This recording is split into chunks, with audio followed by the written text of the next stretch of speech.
Assalamualaikum warahmatullahi ta'ala wabarakatuh.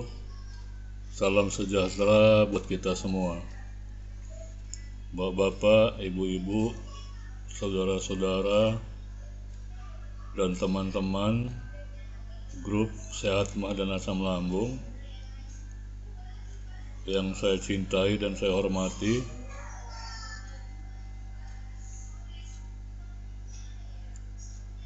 Pada kesempatan kali ini saya ingin memberikan suatu nasihat ya kepada Anda semua ya, penderita sakit asam lambung. Nasihat ini ya untuk memberikan suatu wawasan mengenai sakit asam lambung itu sendiri gitu ya. Kenapa menjadi susah sembuh ya, penyebabnya apa gitu ya, kenapa dia selalu muncul terus sensasinya walaupun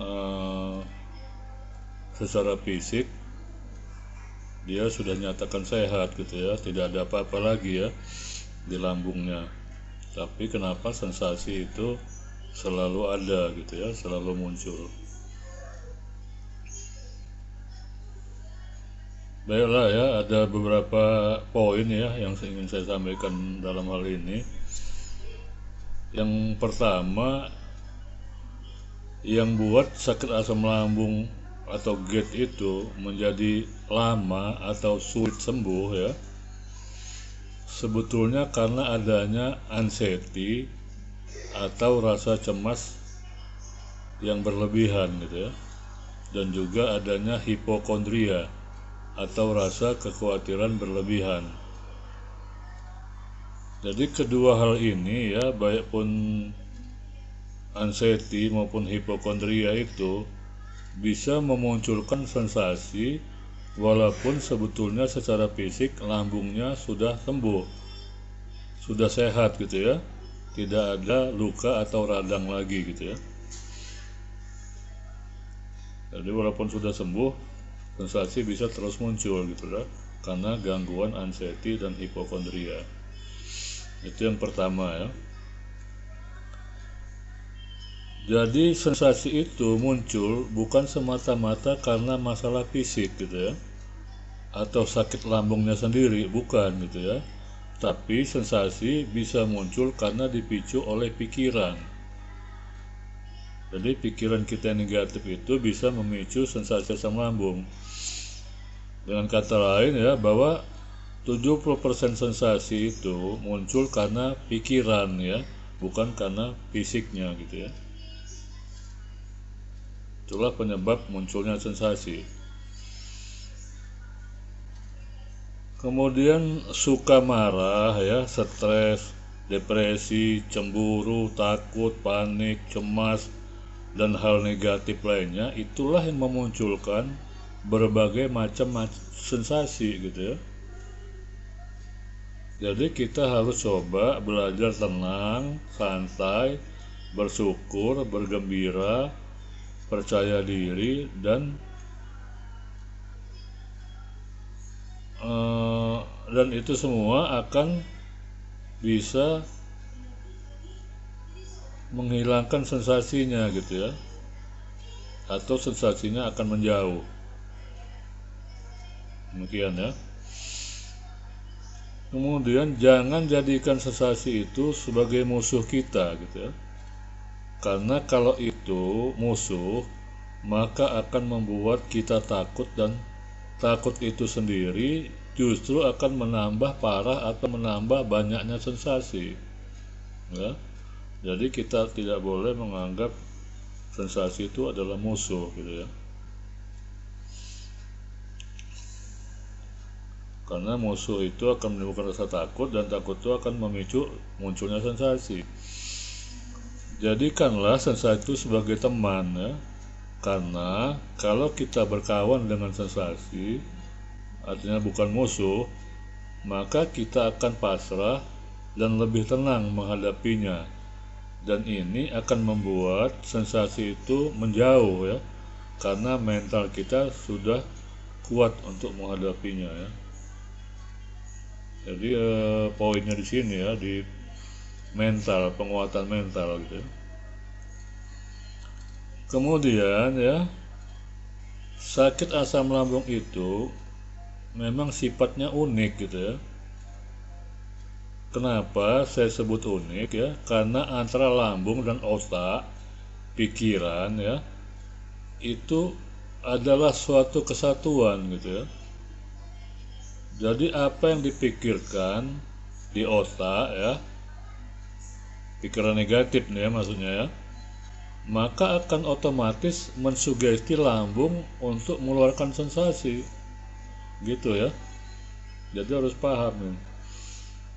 Kemudian ya,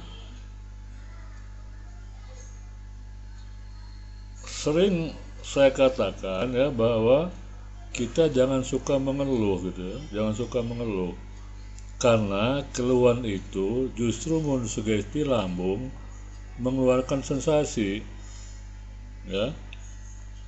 Keluhan itu tidak ada jalan keluar karena cuma dirasakan oleh diri kita sendiri dan menyakiti diri kita sendiri. Jadi coba kita berlaku tegar gitu ya dalam menghadapi sensasi dengan cara tetap tenang, bersabar, santai, dan bertahan ya.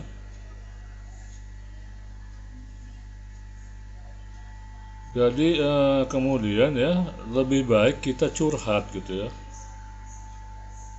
Jadi curhat pada sahabat atau pada orang yang kita percaya. Dengan curhat akan ada jalan keluar gitu ya. Dalam arti akan ada masukan dari sahabat atau orang yang kita percaya itu. Masukan ini mungkin berbeda ya dengan jalan pikiran kita, tapi itu akan membuka wawasan pikiran kita gitu ya. Jadi dengan adanya komunikasi dari sahabat atau nasihat ya dari sahabat atau orang kita percaya tadi itu, maka wawasan pikiran kita menjadi terbuka.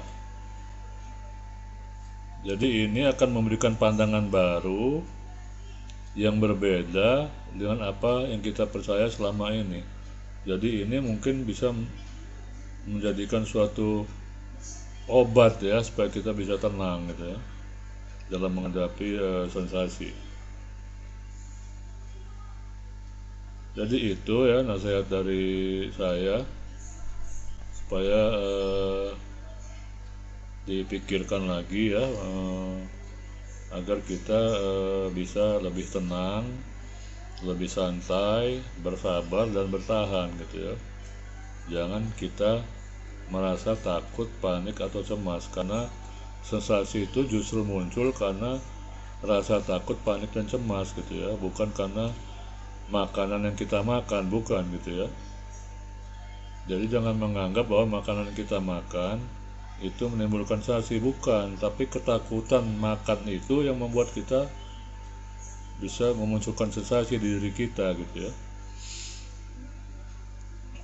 Makanya saya juga sering mengatakan bahwa kita jangan pantang, tidak usah pantang gitu ya, sikat dan hantam saja, makan-makan aja, kecuali dua gitu ya. Yang pertama adalah minum es, yang kedua makan mie instan, itu tidak boleh gitu ya, karena itu akan mengganggu lambungnya gitu. Saya rasa itu saja yang bisa saya sampaikan pada kesempatan kali ini.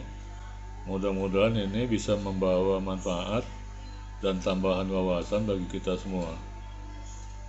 Saya ucapkan salam sehat dan tetap semangat. Wassalamualaikum warahmatullahi wabarakatuh.